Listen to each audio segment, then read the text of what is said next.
بسم اللہ الرحمن الرحیم. السلام علیکم اسٹوڈینٹس. آج ہم تھیم نمبر 15 کریں گے, دیٹ از لاسٹ تھیم. اس کے بعد آپ کو فائنل ٹرم پریپریشن کی ویڈیو پرووائڈ کی جائے گی. آپ کو MGT 602 کا پورٹل بھی پرووائڈ کیا جائے گا. جو اسٹوڈنٹ بائی کرنا چاہیں اس پورٹل سے آپ کی 100% تیاری ہو جائے گی. صرف آپ لیکچر سنیں گے اور اس پورٹل پر آ کر پریکٹس کریں گے, پلس کچھ امپورٹنٹ چیزیں یاد کریں گے, تو انشاءاللہ آپ اپنا 4 CGPA گین کر سکتے ہیں. اب آپ نے مجھے کمنٹ میں ضرور بتانا ہے کہ آپ کو یہ لیکچر سیریز کیسی لگی. اپنے اوپینینز اور سجیشنز مجھے ضرور دینی ہیں, اور اس کے ساتھ ساتھ کہ میں نیکسٹ کون سی سیریز سٹارٹ کروں. ایکو سسٹم, ہم نے اپنی چھوٹی کلاسز میں بھی ایکو سسٹم کو بہت اچھے طریقے سے ڈسکس کیا ہوا ہے. اس کو آپ سکپ کر سکتے ہیں. جسٹ آپ نے MCQ یاد کرنا ہے کہ 14 پلرز ہوتے ہیں کسی بھی انٹرپرینیورل ایکو سسٹم کے بائی JEI. اب ایکو سسٹم ہوتا کیا ہے اسٹوڈینٹس؟ آپ نے اپنی چھوٹی کلاسز کے اندر اس چیز کو ڈسکس کیا ہوا ہے کہ جانداروں کی ایک ایسی کمیونٹی جس کے اندر وہ نان لیونگ کمپوننٹ جیسے ہوا, پانی, مٹی کے ساتھ مل کر ایک سسٹم کے طور پر انٹریکٹ کر رہے ہوتے ہیں. اگر آسان الفاظ میں دیکھیں, وہ ڈیفینیشن جو ہمیں JED نے پرووائڈ کی تھی اسٹوڈنٹ, امپورٹنٹ MCQ, کہ JED stand for global entrepreneurship and development institute. انہوں نے ہمیں کیا ڈیفینیشن دی تھی کہ ایک ایسا نظام جس میں آپس میں انٹریکٹ کرنے کے لیے ایک دوسرے کے اوپر ہم انٹر ڈیپینڈنٹ ہوتے ہیں اور سب لوگ مل کر ایک سسٹم بناتے ہیں, یعنی کہ سب سسٹم سے مل کر ایک سسٹم بنتا ہے. تو یاد رکھنا ہے آپ نے, a system is organized as a set of interacting and interdependent subsystem.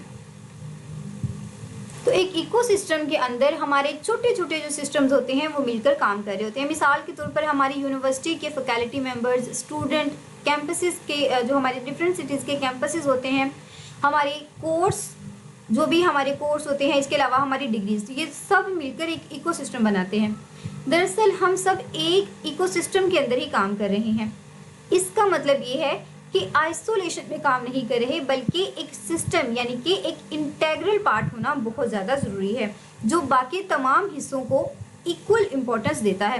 تو یاد رکھنا ہے آپ نے کہ کسی بھی سسٹم, کوئی بھی جو سب سسٹم ہوتا ہے وہ مل کر ایک سسٹم بناتا ہے, اور ہم سب لوگ ایک سسٹم کے اندر ہی کام کر رہے ہیں. آپ یہی سمجھیں آسان الفاظ کے اندر کہ کائنات کسی ایک ایلیمنٹ کا نام تو نہیں ہے نا, اس کے اندر ڈفرینٹ ایلیمنٹ, ڈفرینٹ سسٹم, حیوان, انسان, ہماری جو نان لیونگ ریسورسز ہیں, تمام چیزیں مل کر ایک کائنات بناتی ہیں.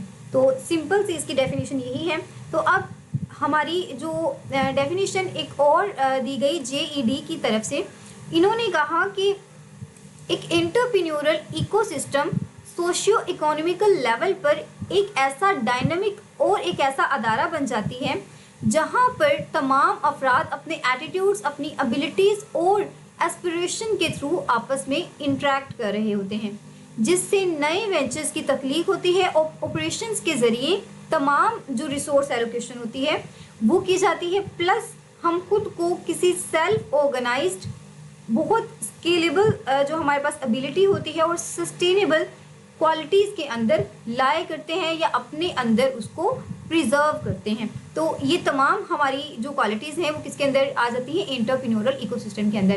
اب اتنا ہم نے پڑھ لیا, تو اس کے اندر سے آپ نے یاد کیا کرنا تھا؟ تو اسٹوڈنٹ جسٹ آپ نے ایکو سسٹم کی ڈیفینیشن یاد کرنی تھی. کس کے اکارڈنگلی؟ انٹرپرینیورشپ کے اکارڈنگلی. باقی یہ جو تمام چیزیں ہیں اس کے جو کچھ MCQ ہیں وہ آپ کر لیجیے گا, باقی آپ اس کو اسکپ بھی کر سکتے ہیں.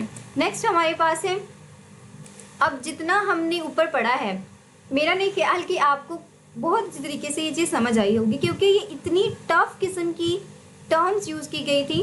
تو اس کو آسان بنانے کے لیے ہم اس کو فردر لیئرز کے اندر ڈیوائڈ کر دیتے ہیں. پہلی لیئر کو ہم کہتے ہیں انر لیئر.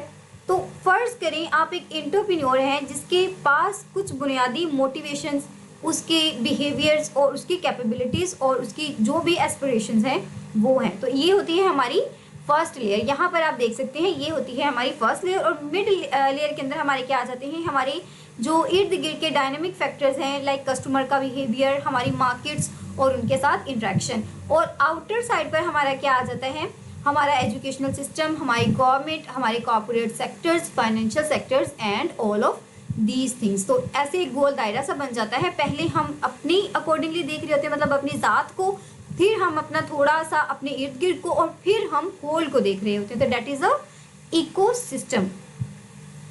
تو یہ ہمارے پاس JEI کے 14 پلرز ہیں, جس کے اندر انہوں نے جو سب انڈیکس ہیں 3 سب انڈیکس رکھے ہیں. ہماری ایٹیٹیوڈ سب انڈیکس ہے, سیکنڈ نمبر پر ہمارا ایسپریشن سب انڈیکس ہے, اینڈ لاسٹ از ابیلٹیز. تو ان تینوں انڈیکسز کو آپ نے یاد رکھنا ہے. اس کے اکارڈنگلی ہماری جو ایٹیٹیوڈس کے اندر آتے ہیں, that is opportunity, perception, startup skills, risk acceptance, networking, culture and sports. تو اس کو بھی آپ دیکھ لیجیے گا, اس کو یاد کرنے کی ضرورت نہیں ہے. جیسے میں نے ابھی بتایا نا کہ ہمارے 14 پلرس کو ہم کتنی سب انڈیکس کے اندر ڈیوائڈ کرتے ہیں, تو 3 کے اندر کرتے ہیں. صرف آپ نے یہ یاد کرنا ہے. نیکسٹ ہمارے پاس ہے national expert survey at the national contexts in which individual start business. تو ہماری جو نیشنل ایکسپرٹ سروے ہے, انہوں نے ایک ایسا کانٹیکس ڈیفائن کیا جس کے اکارڈنگلی کیا ہو سکتا ہے کہ کوئی بھی بزنس کو سٹارٹ کیا جا سکتا ہے. تو اگر ہم سورس دیکھیں تو کیا تھا, گلوبل انٹرپرینیورشپ مانیٹر. اس کے اندر ہمارے کون سی فیکٹرز آ جاتے ہیں, financing for entrepreneurs, government support and policies. Next is tax and bureaucracy, government programs, اور ہماری بیسک اسکول انٹرپرینورشپ جہاں پر ہمیں ٹریننگ بھی دی جاتی ہے, ایجوکیشن بھی دی جاتی ہے, اور پھر post school R&D transfer, commercial and professional infrastructure, internal market dynamics, internal market openness, physical and service infrastructure, and culture and social norms. تو اسٹوڈنٹ یہ جو چیزیں پڑھی ہیں نا, یہ کوئی نئی چیزیں نہیں ہیں. ہم نے اپنی MGT 602 کے اندر یہ تمام چیزیں کور کی ہوئی ہیں. جسٹ یہاں پر ان کے نام مینشن ہے, اور یہاں پر یہ جو آپ کو اسٹرکچر بنا کر دکھایا گیا ہے, اس کے اندر ڈفرینٹ ہماری جو ٹرمز ہیں ان کو ان کے رسپیکٹیو ٹرم کے ساتھ ریلیٹ کر کے ایک ڈائیگرام بنائی گئی ہے. اب یہ آپ کو کس طرح سے آ سکتا ہے, میں بھی آ جائے, آپ کے پاس اس طرح سے ایک لسٹ ہوگی, اور آپ سے کہا جائے گا کہ انٹرپرینیورل اپرچونٹیز اس کے اندر سے تلاش کریں. ٹھیک ہے, تو آپ نے کیا کرنا ہوگا, آپ اس کو اچھی طریقے سے آپ ریڈ کریں گے. جو آپ کو انٹرپرینیورل رسپانسبلٹیز ہوتی ہیں ان کو آپ نے سیپریٹ کر دینا ہے. اس کے بعد آپ سے جو پوچھا جا سکتا ہے کہ نیو اسٹیبلشڈ جو ہمارے پاس فرمز ہوتی ہیں یا پھر وینچرز ہوتے ہیں, ان کو کیا مسائل پیش آتے ہیں, ان کو سیپریٹ کریں. تو اس طرح کا آ سکتا ہے. ویسے اس چیپٹر کے اندر سے سبجیکٹیو آنے کے کوئی زیادہ چانسز ہیں نہیں. اب ہماری آئنسبرگ ماڈل تھا ایک. Isenberg model of entrepreneurship ecosystem ہے 6 انڈیکیٹر. انہوں نے ہمیں 6 انڈیکیٹر دیے تھے, ویری امپورٹنٹ MCQ. اور وہ کون سے انڈیکیٹرز تھے, most important short question. Conducive culture, enabling policies, availability of appropriate finance, quality of human capital, venture friendly market for products, institutional and infrastructure support. تو یہ ہماری 6 ایلیمنٹس تھے. اور یہاں پر جو ڈائیگرام بنا کر دکھائی گئی ہے, اگین اوپر جو ہم نے چیزیں پڑھی ہیں ان کو تھوڑا ڈیٹیل کے ساتھ اور پکٹورلی پریزنٹ کیا گیا ہے. نیکسٹ بہت امپورٹنٹ MCQ ہے کہ ease of doing business index is closely related to entrepreneurial ecosystem. آپ نے یاد رکھنا ہے کہ ہمارے انٹرپرینیورل سسٹم کے کلوزلی ریلیٹ کیا ہے, یا پھر ہمارے ease of doing business index کے کلوزلی ریلیٹڈ کیا ہے. تو یہ دونوں طرح سے آپ سے MCQ پوچھا جا سکتا ہے. ہمارے جو کچھ انڈیکیٹرز ہیں ease of doing index business کے, that is starting a business, dealing with construction permit, getting electricity registration property, getting credits. Next is protecting investors and all of these. اور ان کا جو ہمارے پاس سورس ہے that is World Bank group. یہاں پر آپ دیکھ سکتے ہیں پاکستان انٹرپرینیورل ایکو سسٹم 2026. تو یہ ڈائیگرامز آپ کو کرنے کی ضرورت نہیں ہے. بزنس کی ہمارے پاس جو اپرچونیٹیز ہوتی ہیں وہ کنزیومر مارکیٹ, بزنس مارکیٹ اور انسٹیٹیوشنل مارکیٹس میں بہت زیادہ سیپریٹ ہوتی ہیں. تو یاد رکھیں اپرچونیٹیز کن مارکیٹس کے اندر سیپریٹ ہوتی ہیں, consumer market, business market and institutional market. بہت امپورٹنٹ MCQ ہے یہ آپ کا, اور یہ ریپیٹ بھی ہوتا ہے. تو ایز اے انٹرپرینیور ہمیں یہ سمجھنا چاہیے کہ بہت زیادہ اپرچونیٹیز اور بزنس, بڑے ہمارے جو بزنسز ہوتے ہیں ان کا ایک حصہ ہوتا ہے. مطلب کہ ہماری یہ ڈیوٹی ہے کہ ہم اس چیز کو ریئلائز کریں کہ بزنس کی جو اپرچونیٹیز ہیں ان کا میگنیچیوڈ ہائی ہو سکتا ہے. کن کے لیے؟ ہماری business, institutional and government market کے لیے. دیز مارکیٹ سرو، یہ کیا کرتی ہیں؟ یہ large chunk of business opportunities کو سرو کرتی ہیں. تو اندر امپورٹنٹ کہ ہماری جو اپرچونیٹیز ہوتی ہیں ان کو وہ کون پرووائڈ کر رہے ہوتے ہیں ہمیں؟ تو ہماری government markets, institutional markets and business markets provide کر رہی ہوتی ہیں. Dynamics of non consumer markets, تو جو ہمارا جو نان کنزیومر مارکیٹس ہیں ان کے اصول اور بائنگ ڈیسیژن کنزیومر مارکیٹ سے بالکل ڈفرینٹ ہوتے ہیں. بہت امپورٹنٹ ہے کہ جو ہماری نان کنزیومر مارکیٹ ہے وہ کس لحاظ سے ڈائنامک کنزیومر مارکیٹ سے ڈفرینٹ ہوتی ہے. تو کس لحاظ سے ڈفرینٹ ہوتی ہے؟ بائنگ ڈیسیژن کے لحاظ سے. ہم نے یہ جو تینوں اوپر مارکیٹس پڑھی ہیں، اگر ہم ان کا شارٹ سا اوور ویو دیکھیں تو کنزیومر مارکیٹ کے اندر ہم خریداری کا فیصلہ کرتے ہیں اور یہ فیصلہ ایک یا ایک سے زیادہ افراد کر رہے ہوتے ہیں یا پھر ہماری فیملی کر رہی ہوتی ہے. جبکہ بزنس مارکیٹ کے اندر ہماری جتنی بھی بائنگ ہوتی ہے اس کا فیصلہ ایک بڑا سسٹم کر رہا ہوتا ہے. اس کا مطلب یہ نہیں ہے کہ اس میں انسان شامل نہیں ہوتے، بلکہ اس میں فیصلہ کرنے کے لیے تمام انٹیگریٹڈ سسٹم کو ایک بڑے سسٹم کا حصہ بنا دیا جاتا ہے یا پھر بڑے سسٹم کو انٹیگریٹ کر دیا جاتا ہے. اور اس سسٹم کی ہمارے پاس کچھ ڈائنامکس ہوتی ہیں جنہیں سمجھے بغیر ہم نہ تو مارکیٹ کے اندر داخل ہو سکتے ہیں اور نہ ہی مارکیٹ کو چھوڑ سکتے ہیں. تو ہم جو بھی پروڈکٹس خریدتے ہیں اس کے اکارڈنگلی ہمارے پاس دو طرح کی ایزمپشنز ہوتی ہیں. First is for further production of product service that deemed to produce and deliver to consumption. مطلب کہ پروڈکٹ اور سروسز کی مزید پروڈکشن کے لیے جو انہوں نے کنزیومر یا گورنمنٹ مارکیٹ کو دینی ہوتی ہے ان کی ڈیمانڈ کو ہم کیا کرتے ہیں؟ ڈرائیوڈ کرتے ہیں.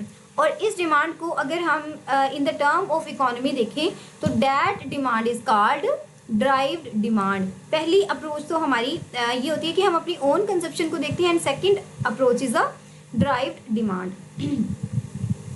اس کے بعد ہے ہماری گورنمنٹ مارکیٹس. تو ہماری گورنمنٹ مارکیٹس کیا ہوتی ہیں؟ کسی بھی اکانومی میں گورنمنٹ کا سب سے بڑا خریدار اور سب سے بڑا کنزیومر ہونا ضروری ہوتا ہے. اور یہ بھی یاد رکھیں کہ ہر اکانومی میں سب سے بڑی بگیسٹ پاور یا پھر بائنگ پاور اور لارجسٹ کنزیومر سروس جو ہوتی ہے وہ گورنمنٹ کی ہی ہوتی ہے، کیونکہ گورنمنٹ ہماری پاور کے اندر ہوتی ہے.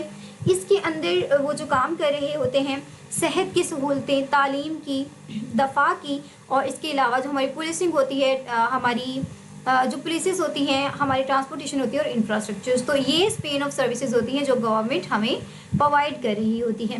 اب ہماری جو انسٹیٹیوشنل مارکیٹ ہوتی ہے اس کے اندر گورنمنٹ اور نان گورنمنٹ دونوں طرح کے انسٹیٹیوٹس آ جاتے ہیں.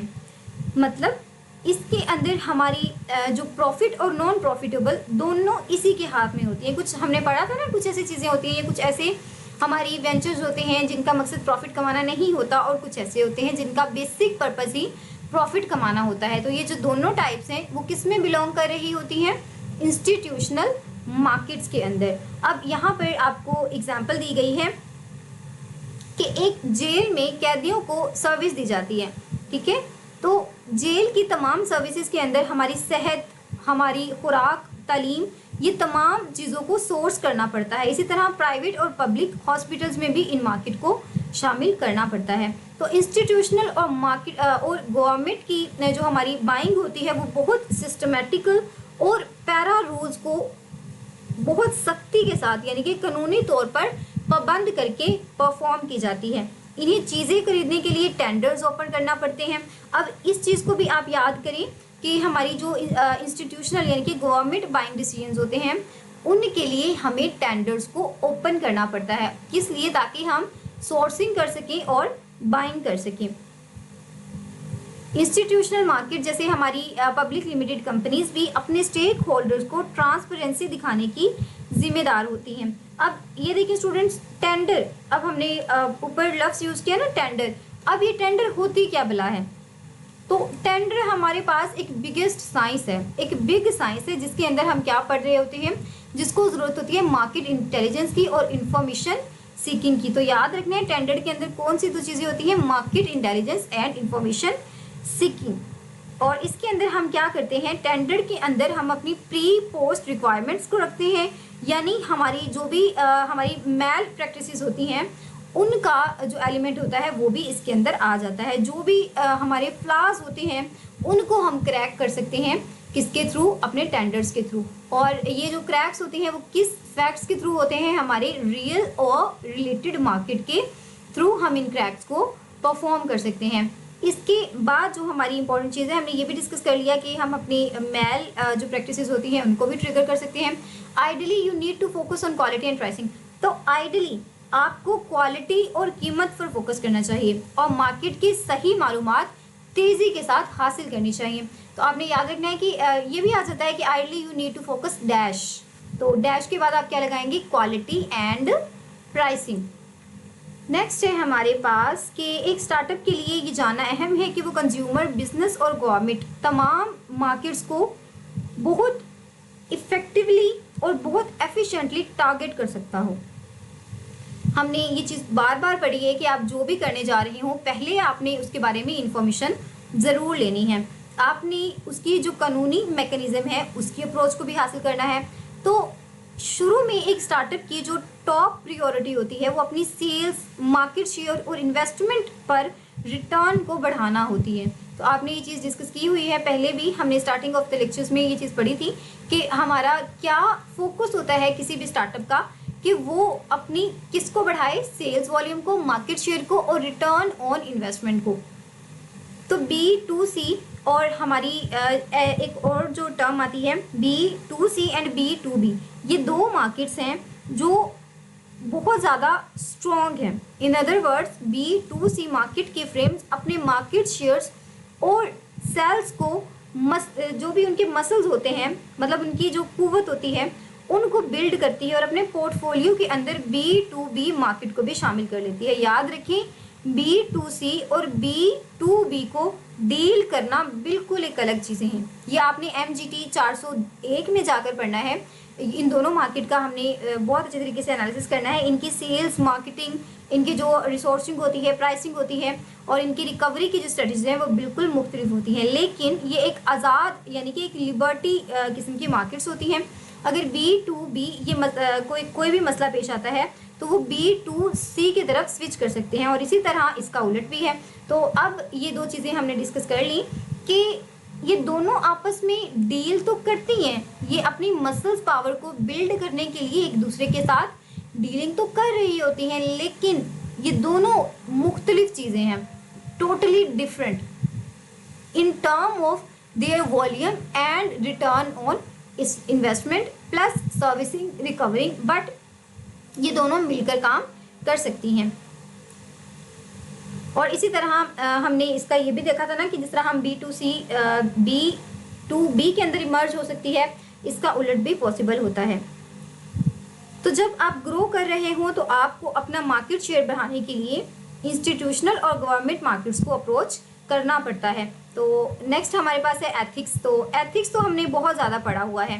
چاہے آپ سروسز بیچ رہے ہوں یا پروڈکٹ سیل کر رہے ہوں، چاہے آپ B2B مارکیٹ کے اندر ہوں یا B2C کے اندر، ہر صورت میں آپ کو مختلف قسم کی بزنس پریکٹسز، لوگوں کے ساتھ لین دین اور حالات سے سامنا یا حالات سے آپ کا پالا ضرور پڑے گا. تو اب اس لیے آپ کو بزنس ایتھکس سیکھنا اور ان پر عمل کرنا پڑتا ہے.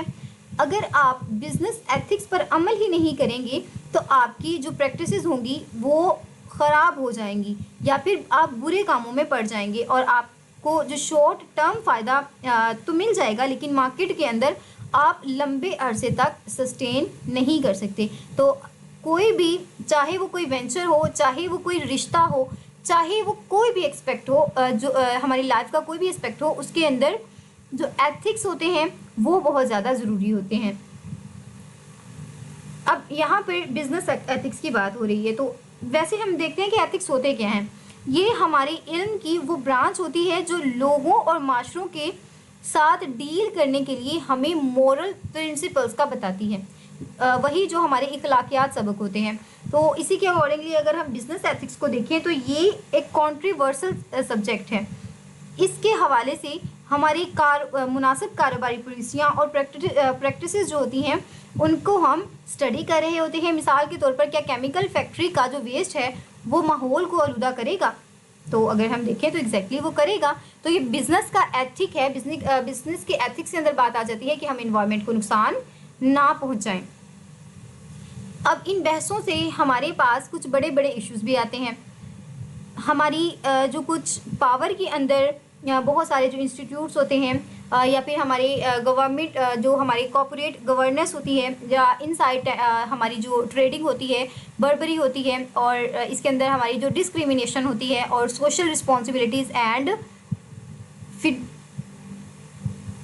Fiduciary responsibilities. تو ہماری یہ جو تمام مسائل ہیں وہ بہت زیادہ بڑھ جاتے ہیں. مثلا کسی کلائنٹ سے ٹینڈر جیتنے کے لیے غلط طریقوں کا استعمال کرنا یا ملازمین کی پروموشن میں عورتوں اور مردوں کا فرق کرنا. تو قانونی طور پر بزنس ایتھکس کے لیے ایک ٹون سیٹ کرنی چاہیے اور قانون جو ہے وہ ایک ٹون سیٹ بھی کرتا ہے. اور پھر ہماری جو ذمہ داری ہے کہ ہم اس گائیڈ لائن کے مطابق اپنی ذمہ داریوں کو سر انجام دیں اور اس قانون کو فالو بھی کریں. تو اب ہم دیکھتے ہیں ایتھیکل باؤنڈریز. تو ایتھیکل باؤنڈریز کیا ہوتی ہیں؟ ایک انٹرپرینیور کے اندر کچھ رویے ہونے چاہیے جو ظاہر کریں گے کہ وہ ایتھیکل ہے. تو یہی جو چیزیں ہوتی ہیں، یہی جو لمٹس ہوتی ہیں، ان کو ہم کہتے ہیں ایتھیکل باؤنڈریز. آپ کے اخلاقی جو باؤنڈریز ہیں وہ طے ہونی چاہیے. آپ کو یہ دیکھنا چاہیے کہ میری اخلاقی حدود کن چیزوں سے طے ہوتی ہیں. آپ کا ریلیجن، اس کے اندر کیا چیزیں آ سکتی ہیں؟ آپ کی ایتھیکل باؤنڈریز کے اندر آپ کا ریلیجن آ سکتا ہے، آپ کا جو ذاتی ویلیوز ہوتی ہیں، آپ کے جو کیا کہتے ہیں اسے، آپ کی اپنی فلسفیز ہوتی ہیں اور جو حکومت کے قوانین ہوتے ہیں اور اس کے علاوہ جو بھی ہماری سوسائٹی کی ویلیوز ہوتی ہیں ان کے اوپر پورا اترنا چاہیے. تو جب بھی ہم جیسے بات کر رہے تھے نا کہ انٹرپرینور کے اندر جو رویے ہوتے ہیں وہ یہ ظاہر کرتے ہیں کہ وہ کتنا ایتھیکل ہے. اور یہی چیزیں اسے کمیونٹی اور کلائنٹس کی نظر میں بہت اچھی ریپوٹیشن بھی دے رہی ہوتی ہیں. پہلی جو چیز ہے دیٹ از اے ٹرسٹ وردینس، یعنی کہ وہ قابل بھروسہ ہونا چاہیے. اپنے تمام ایکشنز، اپنی تمام جو کمیونیکیشن ہے اس کے اندر اسے ٹرانسپیرنٹ ہونا چاہیے. اور اس سے کیا ہوتا ہے، اس سے آپ اپنی ملازمین اور کسٹمر دونوں کی نظر میں بہت اچھا برانڈ بنا لیتے ہیں، یعنی کہ اپنی سیلف رسپیکٹ آپ بہت زیادہ بلڈ کر لیتے ہیں. نیکسٹ ہمارے پاس ہے کہ ملازمین کی عزت کرنا. تو چاہے وہ آپ کے ملازمین ہیں لیکن ایز اے ہیومن آپ کی رسپانسبلٹی ہے کہ آپ ہر ایک کی عزت کریں. تو جب بھی آپ بزنس انٹریکشن کے درمیان لوگوں کے ساتھ عزت کے ساتھ پیش آتے ہیں تو آپ کی بہت اچھی ایک ایکو سیٹ ہو جاتی ہے. تو یہ جو چیز ہے یہ ایک نان مینٹرنٹی میں مانیٹری ریوارڈ ہے جس کے اندر کیا ہوتا ہے، جس کے بدلے میں آپ کو وفادار ملازمین اور کسٹمرز ملتے ہیں. اس کے بعد ہے ہمارے پاس فیئرنیس. تو ظاہر سی بات ہے کہ ہمیں فیئر ہونا چاہیے، ٹھیک ہے. ہمیں اپنے جو ملازمین ہیں ان کو تنخواہیں بھی پوری دینی چاہیے اور ہم نے جو ان کے ساتھ ایگریمنٹ کیے ہیں ان پر بھی پورا اترنا چاہیے. ہمیں گورنمنٹس کے لاز کی پابندی کرنی چاہیے، اگر نہ بھی کریں تو پھر گورنمنٹ کروا ہی لیتی ہے، ٹھیک ہے. اور ہمیں بچوں سے مزدوریاں نہیں کروانی چاہیے. اور اس کے علاوہ ہمیں فیئر بزنس مین بننا چاہیے. جتنا آپ قانون کو مانیں گے اتنا ہی آپ کی عزت بڑھے گی اور اتنے ہی آپ زیادہ رسپیکٹفل ہو جائیں گے. نیکسٹ ہمارے پاس ہے ورک فورس انوائرمنٹ. تو کام کرنے کی جگہ جو ہوتی ہے جسے ہم ڈائیورسٹی کہتے ہیں، ہر جگہ ہر قسم کے لوگوں کو ایک پراپر انداز کے اندر رکھنا جہاں پر نو ہراسمنٹ ہو، سب لوگ برابر ہوں، سب کو ان کی کریڈیبلٹی کے مطابق تنخواہیں ملتی ہوں. یہ سب کچھ ایک اچھی انٹرپرینور کی ریپوٹیشن کے اندر اضافہ کر دیتی ہے. تو ہوپ سو آپ کو یہ تمام چیزیں سمجھ آئی ہوں گی. دعاؤں میں ہمیشہ یاد رکھیں. فی امان اللہ. اور کچھ جو مسٹیکس ہوتی ہیں، سلپس آف ٹنگ ہوتا ہے، آپ اس کو اگنور کیا کریں. اللہ حافظ.